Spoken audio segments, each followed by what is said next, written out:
Bismillahirrahmanirrahim. Assalamualaikum warahmatullahi wabarakatuh. Bersyukur kita kepada Allah Subhanahu wa taala dengan kalimat alhamdulillahirabbil alamin, serta bersolawat kita kepada Nabi Muhammad sallallahu alaihi wasallam dengan hantaran kata Allahumma salli ala Muhammad wa ala ali Muhammad. Baik, sebelumnya perkenalkan nama saya Afdalul Akbar. Saya berkuliah di Universitas Islam Negeri Imam Bonjol Padang dengan jurusan Pendidikan Bahasa Arab dengan NIM 2114020002. Baik, tujuan saya membuat video ini yaitu untuk memenuhi sebuah tugas mata kuliah, yaitu mata kuliah Al-Lughah An-Nafsi atau pembelajaran yang mengkaji tentang psikolinguistik. Jadi bentuk tugas ini merupakan sebagai tugas atau UTS, ujian tengah semester. Jadi saya akan membahas tentang mulai dari pengertian psikolinguistik, tujuan, ruang lingkup, sampai nanti ke bagian penutupnya. Jadi untuk awal, sebelum kita lanjut, marilah kita bahas yang pertama masalah pengertian dari psikolinguistik tersendiri. Jadi psikolinguistik ini secara etimologi yaitu terdiri dari dua kata.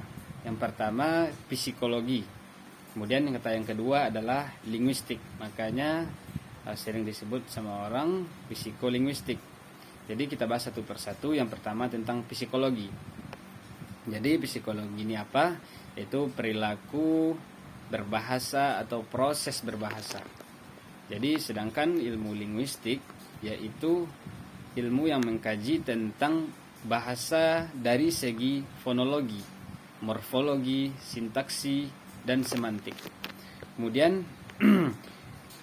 ilmu linguistik ini berkaitan dengan kompetensi bahasa, sedangkan psikolinguistik berhubungan dengan performansi dan kompetensi bahasa tersebut.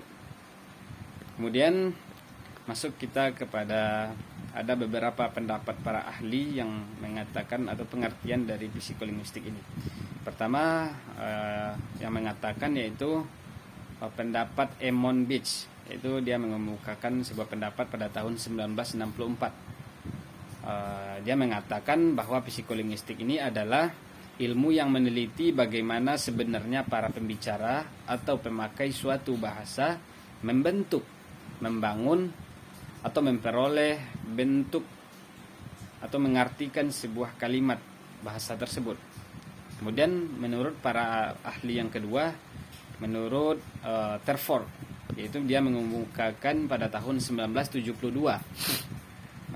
dia mengatakan bahwa psikolinguistik ini sebagai bidang ilmu pengetahuan yang mempergunakan teori linguistik untuk menganalisis proses-proses mental yang menjadi dasar kelakuan bahasa manusia. Jadi ada dua para ahli mengatakan tentang psikolinguistik tersebut.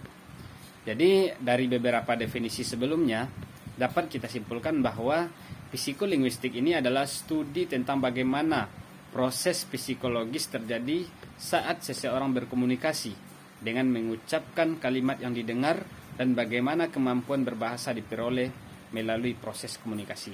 Termasuk itu perilaku yang terlihat seperti berbicara, kemudian menulis, kemudian ada juga yang tidak terlihat, contohnya apa?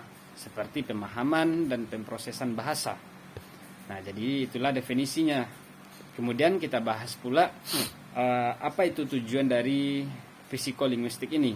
Jadi secara teoritis ada tujuannya, yaitu tujuan utama psikolinguistik ini adalah mencari suatu teori bahasa yang tepat dan unggul dari segi bahasa linguistik dan psikologi yang mampu menerangkan hakikat bahasa dan pemerolehannya.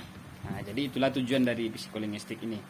Jadi dari tujuan yang kita bacakan tadi dapat pula kita simpulkan bahwa psikolinguistik ini adalah untuk mengemukakan sebuah teori bahasa yang dapat diterima secara linguistik dan sekaligus menjelaskan aspek psikologis dari bahasa serta proses pemerolehannya.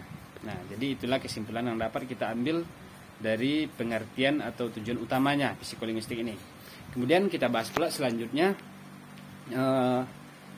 tujuan sudah, yaitu selanjutnya ruang lingkup dari psikolinguistik ini. Jadi untuk ruang lingkupnya, psikolinguistik ini memeriksa kemampuan komunikasi dan pemikiran seseorang dalam konteks bahasa, termasuk pengetahuan dasar tentang tata bahasa. Kemudian psikolinguistik mempelajari bagaimana seseorang memperoleh bahasa pertamanya, yaitu bahasa ibu, dan proses ekuisisi bahasa dalam otak. Kemudian psikolinguistik ini memeriksa pola perilaku berbahasa dalam situasi yang nyata, termasuk penggunaan organ-organ suara manusia dalam menghasilkan sebuah bunyi. Jadi psikolinguistik memeriksa gangguan bahasa seperti afasia dan gagap.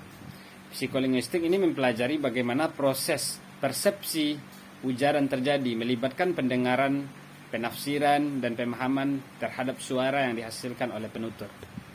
Jadi itulah yang dapat saya sampaikan pada video yang singkat ini, yaitu tentang ilmu al-lughah nafsi, yaitu ilmu yang mengkaji tentang psikolinguistik.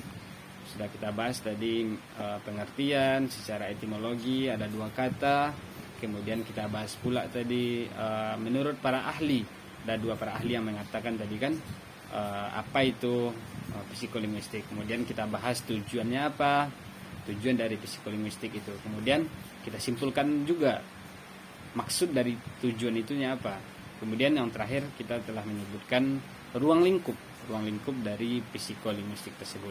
Nah, jadi mungkin dari materi yang saya sampaikan tadi mungkin sekian untuk video dalam bentuk untuk memenuhi tugas sebagai UTS mata kuliah ilmu al-lughah nafsi. Mungkin hanya itu yang dapat saya sampaikan. Terima kasih perhatiannya. Saya ucapkan billahi taufik wal hidayah. Assalamualaikum warahmatullahi wabarakatuh.